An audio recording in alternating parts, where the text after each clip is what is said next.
Me am Logan Zorro. Me am not making review. Stop watching. Look away from intro that is not starting right now.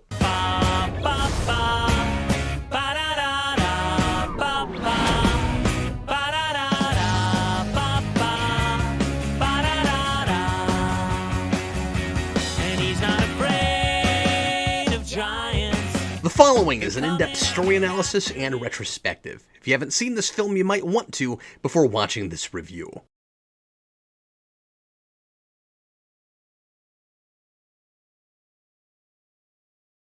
LEGO Justice League vs. Bizarro League is a direct follow-up to the short film Batman Beleaguered, and the series continues thanks to the success of LEGO Batman DC Superheroes Unite, the movie based on the LEGO Batman 2 video game, which I've already reviewed.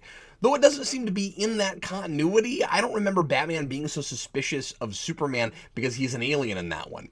One or two come out each year. This is another shared universe that's been going strong since 2015 and that nobody's really talking about. As you'd imagine, it's zany kiddie fare, but there's a little more to it than that, with a tad more characterization and better lessons for kids than your average throwaway cartoon, and cleverer premises, jokes, and references to DC superheroes in other media than you'd expect. Certainly better than Super Friends, which these movies heavily crib from and seem to want to modernize, especially when we get to the next one. These are a little like Batman Brave and the Bold, and I think they're often at the same level and quality of storytelling as that show.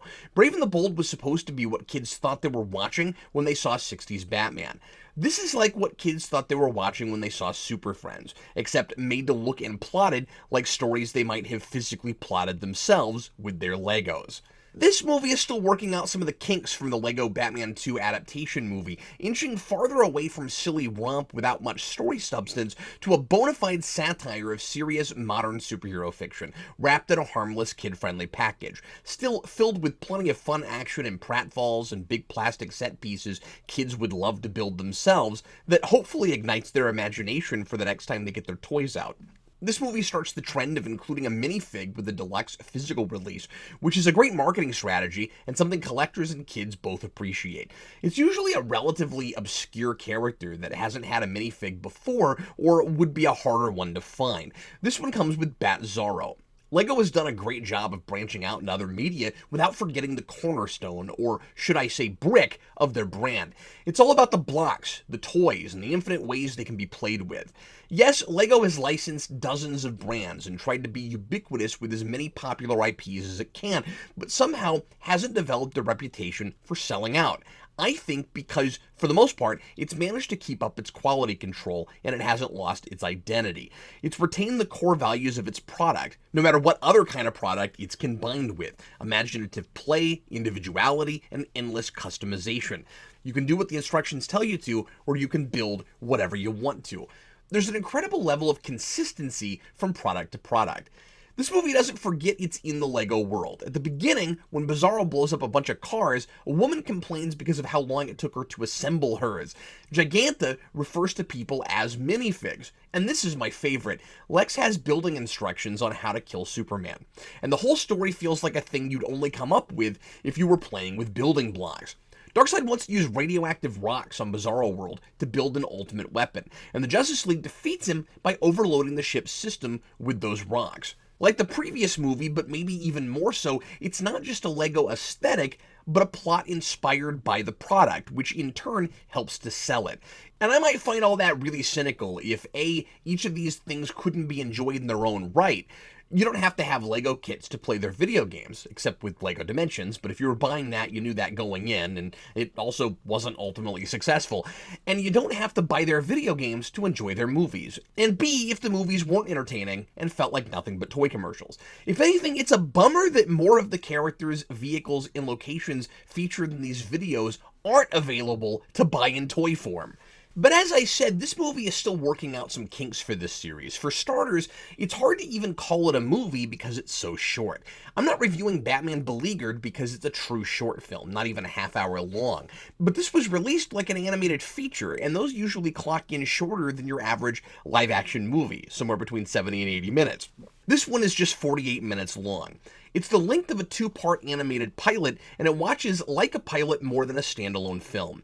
The intro doesn't help. It doesn't have opening credits like the later movies, just a really generic title card with its characters kind of walking around, an uninspired soundtrack, and it doesn't tout up any of its impressive voice cast. It was fun to be surprised by Tony Todd as Darkseid, but if I were making this, I'd be proud enough to put my stars up front in the cinematic introduction. I realize a lot of theatrical movies don't even bother with opening titles anymore, and of course, all the voice credits are at the end, but it's not like it's being bold about it, like the Nolan Batman movies, which don't have the film's title at the beginning or anything, just a vague logo made by bats or smoke or whatever.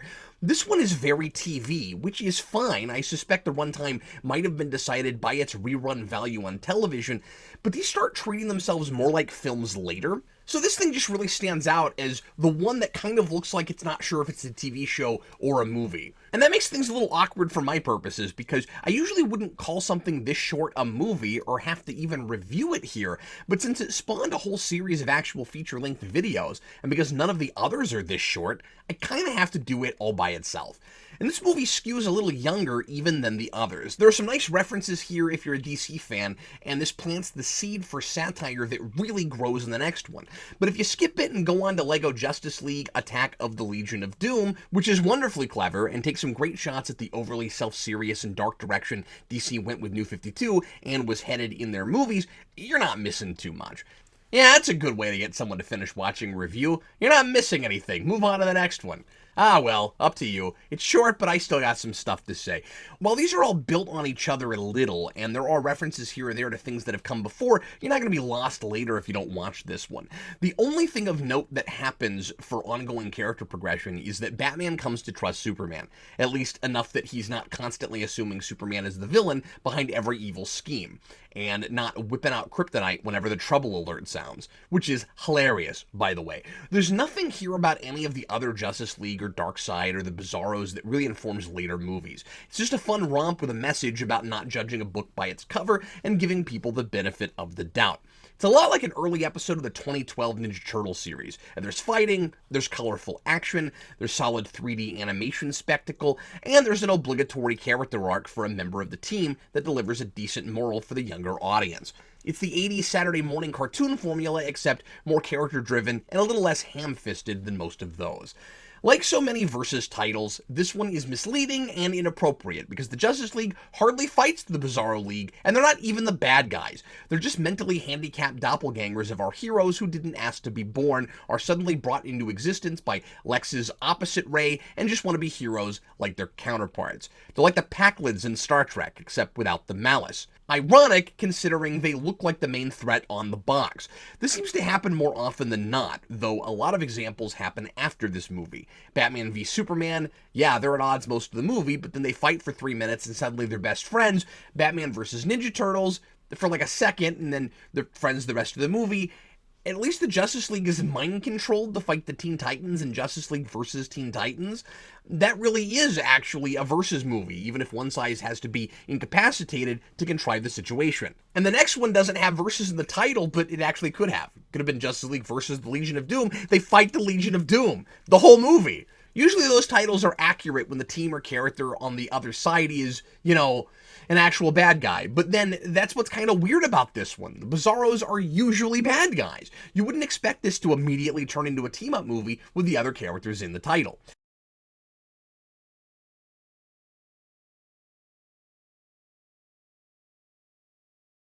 These movies want to borrow from and make fun of more recent comic stories, but also, naturally, go back to the more kid-friendly well of Golden and Silver Age comics. So they have their cake and eat it too with some of the lore. This Bizarro is a clone of Superman made by Lex Luthor, but there's also a Bizarro world. It's not where the other Bizarros come from, though, as I mentioned already. We're doing both of those things here. They come from a negative Duplo machine. No, wait, this is Lego. I can't say Duplo. That's something else. A negative duplicating machine. But Superman finds the square planet where physics are all wonky and decides it's the perfect home for Bizarro, who he wants to find a way to get rid of because he's knocking over all the Legos in Metropolis and making Superman look bad. The citizens aren't dumb enough to think it is Superman when they get a good look at Bizarro, thank goodness. You can maybe get away with that in a goofy movie like this, but I'm enjoying the more snarky townspeople who see things for what they are and tend to say whatever the audience is thinking. I like the bit with the woman at the beginning who thinks Bizarro is Superman from a distance and says, "We're saved!" And her friend says, "From what? Lunch?" So Superman just happens to know of a place that's perfect for Bizarro because everything about it is backwards and strange, and then later the other Bizarros also live there, and it's like it was literally somehow made for them because only a Bizarro can make technology work there, which we find when Bat-Zarro breaks a spaceship, and breaking it fixes the spaceship. I don't know how that works, since these Bizarros aren't created by the weirdation on this planet, as Cyborg insists everyone calls it. I know it's a cartoon, and it uses a lot of loose logic, but that's a tad easy even for this universe. This movie is guilty of throwing a whole bunch of random things together just to get a lot of toys on the screen sometimes. A lot of the individual scenes are fun, and I like being surprised by some of the random hero and villain choices. A gang of Captain Cold, Penguin, and Deathstroke? Sure, why not? Hawkman doing cawing noises and labeling everything Hawk whatever like Adam West Batman? Must push the Hawk button. It's hysterical. But it lacks some of the focus of the later movies, which also find ways to put apples and oranges together, but often in more organic ways. You know, to make the apples and the oranges more organic. It starts to feel a little too much like kids playing with action figures. Like, just, and then this happens, and then this happens. The story is otherwise too logical and straightforward for that. This isn't Batman Ninja. I mean, it is still trying to tell a coherent story, trying to set up things and pay them off, like Lex's kryptonite bomb, which Bizarro almost accidentally kills Superman with, and while trying to give Batman and Superman real character arcs. It's not really a problem that Darkseid shows up so late and out of nowhere for the purposes of this sort of thing, because its sensibilities are random and whimsical, and Bizarro needs a threat to his world if he's going to turn out to be a victim and not the big threat himself. But if Darkseid is going to be the surprise villain of the piece, I wish we introduced the Bizarro League earlier and spent more time with them. The Bizarros only get created halfway through the movie and are only on screen long enough to introduce their singular character traits. Green Zorro is a coward, Bat-Zarro is obsessed with being pretty, etc., and to play them as victims of Darkseid's scheme. Some real estate is wasted with an action set piece that doesn't progress the story. The fight with Giganta and Gorilla Grodd is fun, although his plot to mind control villains to steal bananas is a little old hat, and considering the insane number of times that character shows up in Brave and the Bold, and in episodes that aren't really about him, I might have used someone else. But it screams, we just really wanted to get as many character appearances in our 45-minute movie as possible. The first scene, set a year earlier, establishing that Superman is embarrassed by Bizarro and why he feels like he needs to get rid of him, is necessary. But after that, why not get to Lex's lab, especially because we know he created Bizarro and that immediately links one scene to the next, and get the other Bizarros on screen as early as possible. Not only would that scene validate the title, but that would have been thematically appropriate, a grander scale demonstration of the way Bizarro is misunderstood and mistreated. All the Bizarros have their hearts in the right place. They just want to help, but they're like toddlers playing too rough with puppy dogs, or like the Powerpuff Girls playing tag in the street, not realizing the impact of their strength. They just don't understand how the world works, and they create chaos with the best of intentions. The first instinct of the Justice League members is to fight their seemingly twisted counterparts, but it doesn't last long. Yeah, the obvious thing to do is a big fight that turns out to be a misunderstanding, and then the heroes all make up right away. But in this case, treating the Bizarro as villains from the heroes' perspectives, and then enlightening them with the truth on Bizarro World, that there's no malice to them at all, and they're just like Bizarro, they just want to help, might be a surprise to the audience, because this time, we expect the other side of the verses to be bad guys, and we would give the whole league more of a collective character arc, emphasizing that each of them thought his or her counterpart was evil, but that they just see the world differently.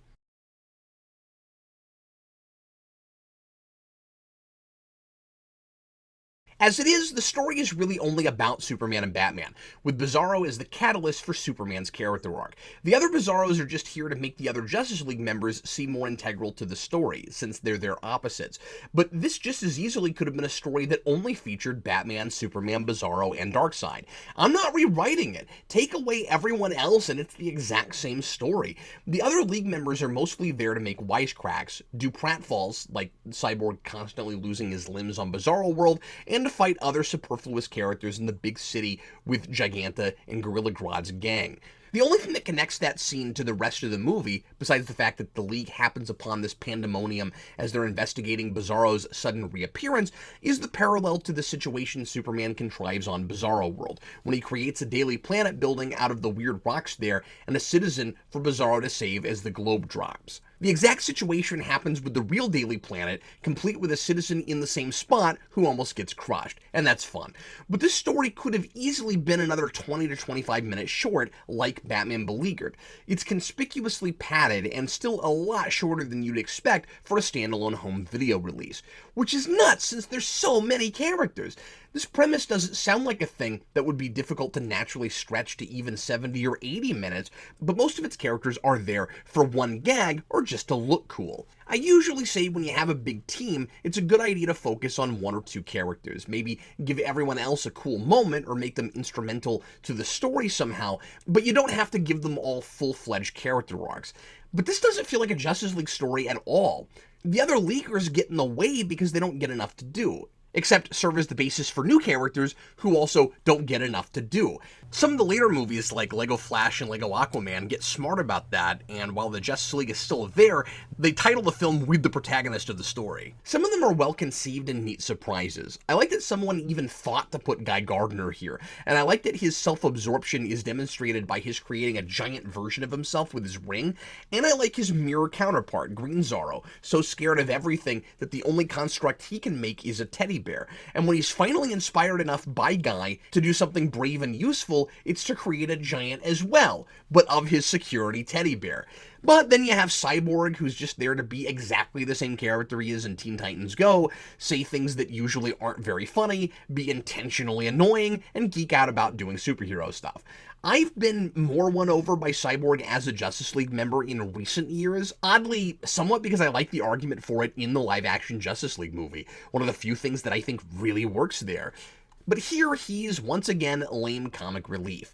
Wonder Woman is also uninspired. She's constantly preoccupied by fashion and hair, just really typical, she's a girl, what's a girl thing to do?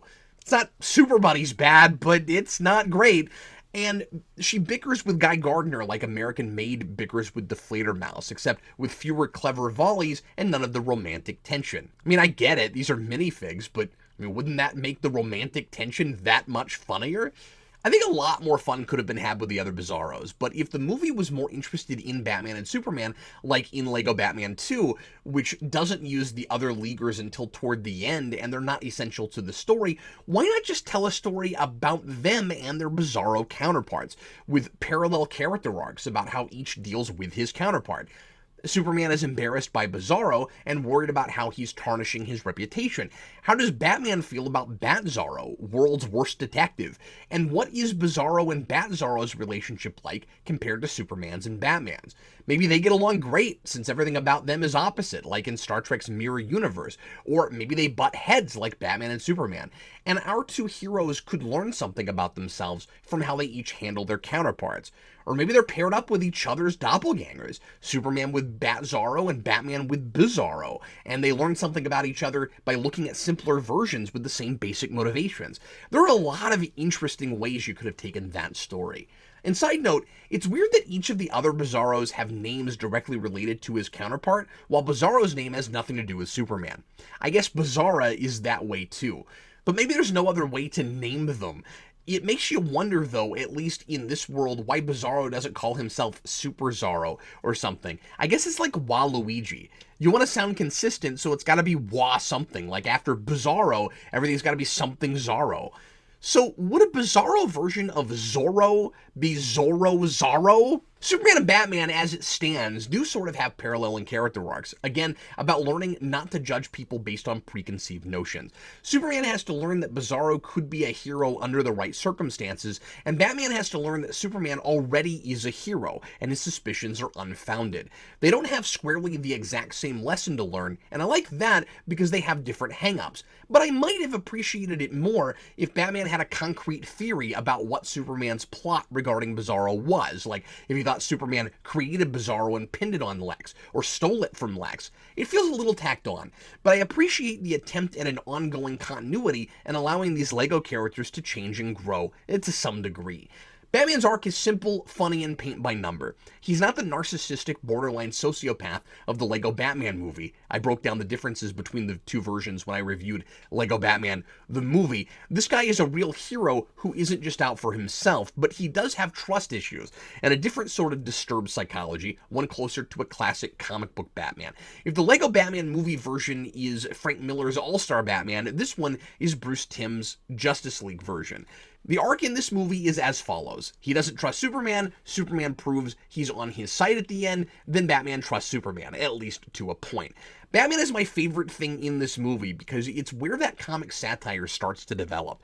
We have a totally wholesome G-rated superhero cartoon where Batman is cynical, wants to kill Superman, and is a borderline fascist, carrying around a box of kryptonite because he has to be in control all the time.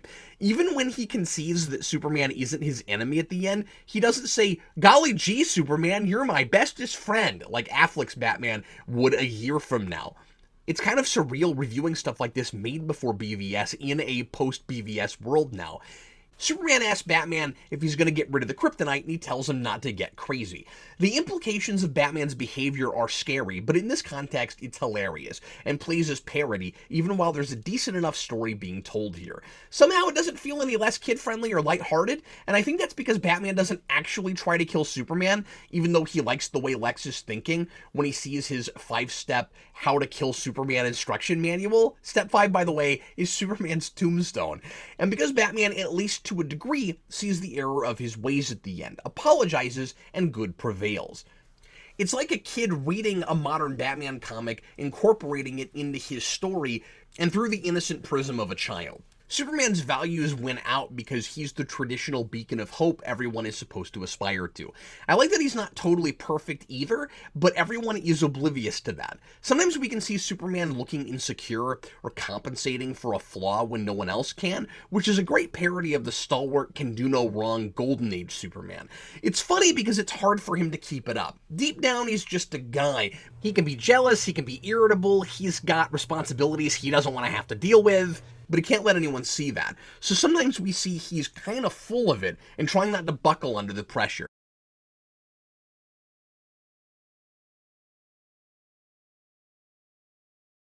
Along the same lines, I appreciate that Desan is still sadistic and twisted, just in a way that's more conducive to this material. So he's not talking about bathing in anyone's blood or anything. That'd be stupid, minifigs don't have blood.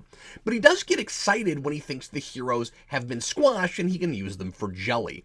I love that these movies are able to acknowledge and poke fun of modern, darker takes on these characters without losing their wholesome flavor. It creates a deeper layer for the adults in the audience, like the social and pop culture satire in 60s Batman. The next movie does a lot more of that, and it borders on brilliant. The problem with Superman's character arc is that while he does come to learn that he underestimated Bizarro, who finally gets to be the hero by sucking in all the kryptonite that's killing Superman, like the Tick with Mucus Tick in the Tick versus the Uncommon Cold, and that maybe he shouldn't have ignored him, which almost gets him killed, I'm not sure how he'd handle the initial situation differently if he had it to do all over again, taking Bizarro to Bizarro World. Batman gets an opportunity for change and takes it when he realizes Superman was definitely on his side in trying to stop Darkseid from making his weirdation machine. And he doesn't really get to do anything with that information except tell Superman he was wrong. We don't get to see his behavior change based on what he's learned. That's saved for the next movie. And same thing with Superman. Bizarro saves him, the crisis is averted, and Superman's like, oh, Bizarro could be a hero after all, under the right circumstances. And since the movie is effectively over now, he doesn't get to do anything with that, like work with Bizarro to solve a problem, or make up for his mistakes with Bizarro in some way. But while I see what Batman would have done differently differently had he learned his lesson earlier? Just not blame everything on Superman? What would Superman have done with Bizarro? Not send him to Bizarro World?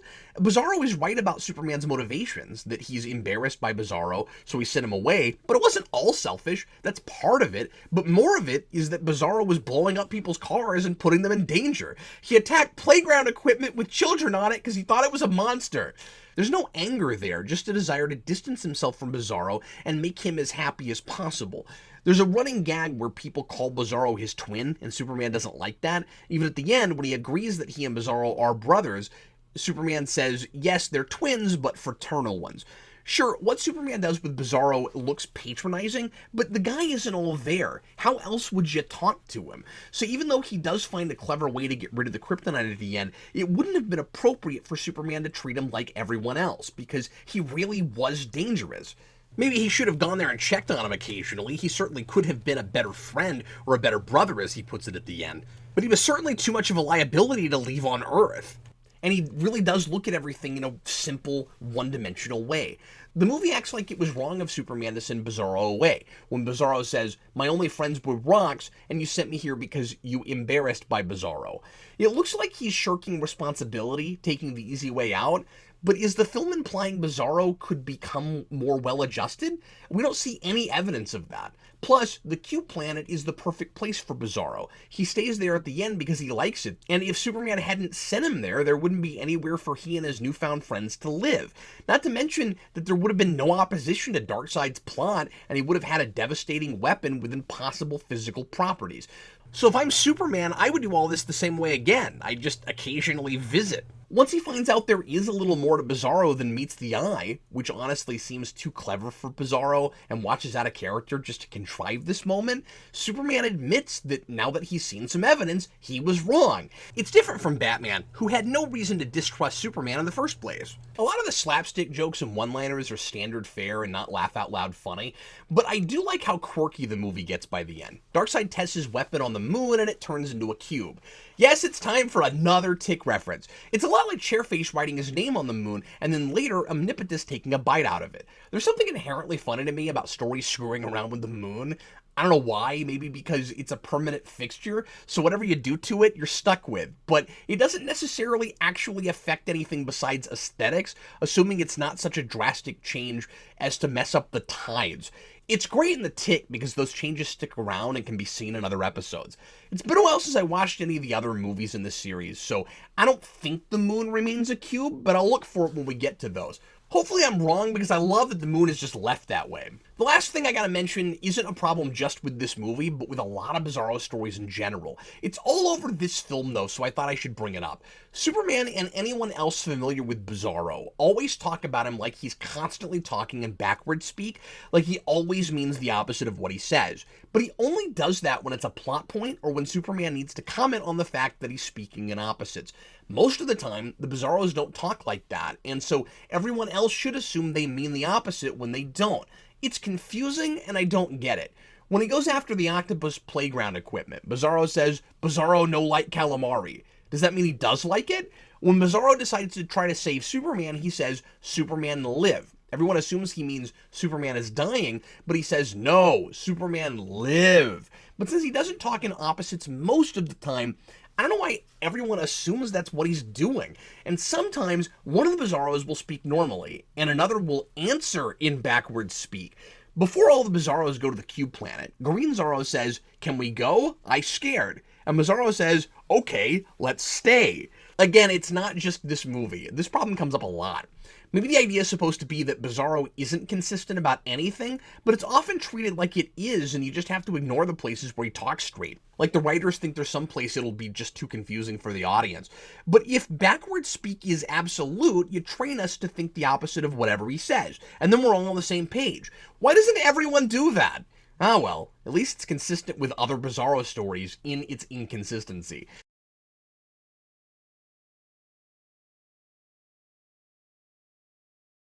Before we get to my score, we've got a couple of tweet-length reviews from members of the Secret Superhero Screen Society. LoneWolf Jedi of Gotham just says, I love the DC Lego movies. They're so much fun. Rockman LP, While half the jokes are terrible filler, there are numerous moments where genuinely fun writing shines through, and Superman's smugness is a welcome weakness/plot instigator. Thomas Edgehill says, like most of the other films in the DCLU, it has a special brand of humor. This one happens to be about what it means to be family and finding a place to belong, even if you're a bit bizarro. This movie is pretty throwaway. I don't know why I spent this long talking about it, but there's fun to be had here, and it's working up to the awesomeness it'll display in the next movie, which I'm excited to eventually talk about. It's got too many characters it doesn't do anything with, and some that are such uninspired versions, it should have dropped them all together in favor of getting more mileage out of its good ideas. I didn't talk about this, but as in the LEGO Batman 2 adaptation, the animation here is excellent. Lots of nice detailed textures, and it's wonderfully bright and colorful. It's too short for a movie, but it's too long for the story it's telling, and it's not nearly as funny as its sequels. But I'd be remiss if I didn't mention it is also the only place where you can see Batman glide with a bat symbol made out of Boy Scout troops. I'm giving LEGO Justice League vs. Bizarro League a 2.5 out of 4.